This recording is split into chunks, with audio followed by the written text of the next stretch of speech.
Pues bien, ya estamos una vez más aquí en este canal para seguirles informando sobre los libros de la Biblia, un panorama muy general de cada libro de la Biblia. Ya posteriormente entraremos en temas un poco más profundos, pero no sin antes invitarles a que se suscriban, a que le den un clic en la campanita para que le lleguen todas las notificaciones de los nuevos videos que vayan saliendo. También les solicito un pulgarcito arriba para que se difunda más esta información, para que la conozcan más personas. Pues bien, hemos hablado ya de varios libros de la Biblia, del Nuevo Testamento. Ahora toca el turno a la carta a los romanos. Vamos a hacer unas declaraciones iniciales. Romanos es el libro más sistemático y lógico del apóstol Pablo. La carta pues fue afectada por circunstancias en Roma, por lo tanto es un documento ocasional. Algo sucedió que originó que Pablo escribiese la carta. Sin embargo, es la más neutral de los escritos de Pablo, en el sentido de que la manera en que él trató con el problema, posiblemente había celo entre los creyentes judíos y el liderazgo gentil. Fue una clara presentación del Evangelio y sus implicaciones para la vida diaria. La presentación que Pablo hace del Evangelio en Romanos ha impactado la vida de la iglesia a través de los siglos. Conocer el libro de Romanos es conocer el cristianismo. La carta da forma a la vida y enseñanzas de Jesús, dando un fundamento inmovible para la iglesia de cualquier época. El autor. Pablo es definitivamente el autor. Su saludo típico se encuentra en el capítulo 1, verso 1, que dice: Pablo, siervo de Jesucristo, llamado a ser apóstol, apartado para el Evangelio de Dios. Sin duda, pues Pablo es el autor. Es el consenso generalizado que el aguijón en la carne de Pablo era su vista defectuosa, y que él no escribió por su propia mano la carta, sino que usó a un escriba. Tercio, la fecha de la escritura de la carta. La fecha probable en que se escribió Romanos está entre el año 56 y 58 después de Cristo. Este es uno de los pocos libros del Nuevo Testamento al que puede dársele una fecha exacta.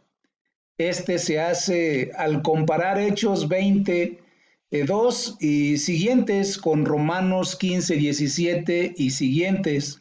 Romanos fue escrita probablemente hacia el final del tercer viaje misionero de Pablo, justo antes de que partiera hacia Jerusalén.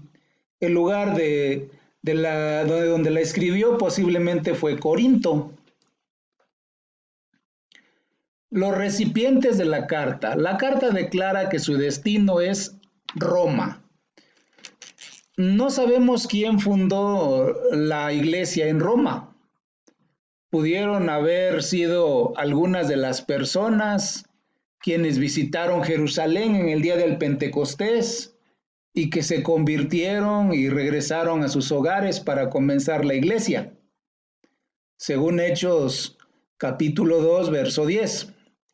Pudieron haber sido discípulos que huyeron de la persecución en Jerusalén después de la muerte de Esteban, según Hechos capítulo 8, verso 4, o pudieron haber sido creyentes convertidos de los viajes misioneros de Pablo, quienes viajaron a Roma.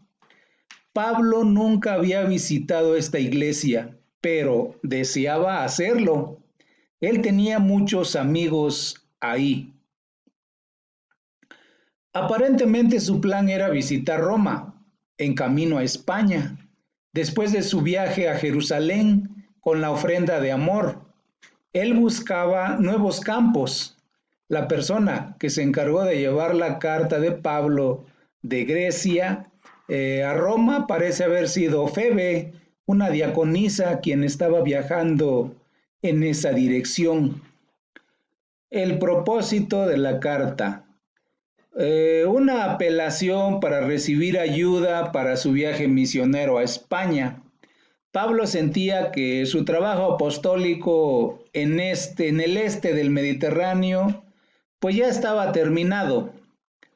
El otro propósito posiblemente fue para dirigirse a los problemas de la iglesia en Roma entre los creyentes judíos y los creyentes gentiles. Esto fue probablemente como resultado de la expulsión de todos los judíos de Roma y su retorno tardío. Para entonces los líderes cristianos judíos pues habían sido reemplazados por líderes cristianos gentiles. El otro punto es que para presentarse a la iglesia en Roma había mucha oposición hacia Pablo proveniente de sinceros judíos convertidos al cristianismo en Jerusalén, de judíos no sinceros y de los gentiles, quienes trataban de fundir el evangelio con sus falsas teorías o filosofías, por ejemplo, el gnosticismo. El otro propósito posiblemente pudiera ser, Pablo era acusado de ser un peligroso innovador que le añadía las enseñanzas de Jesús. El libro de Romanos fue la manera en que sistemáticamente Pablo se defendió al demostrar cómo su evangelio era verdad, usando el Antiguo Testamento y las enseñanzas de Jesús, los evangelios. Pues bien, esto era lo que les quería presentar muy a grandes rasgos. Por eso les digo que es un panorama muy general de cada carta. Pues esto era lo que quería expresarles y pues me agradó mucho estar con ustedes y gracias por su atención. Nos vemos a la próxima.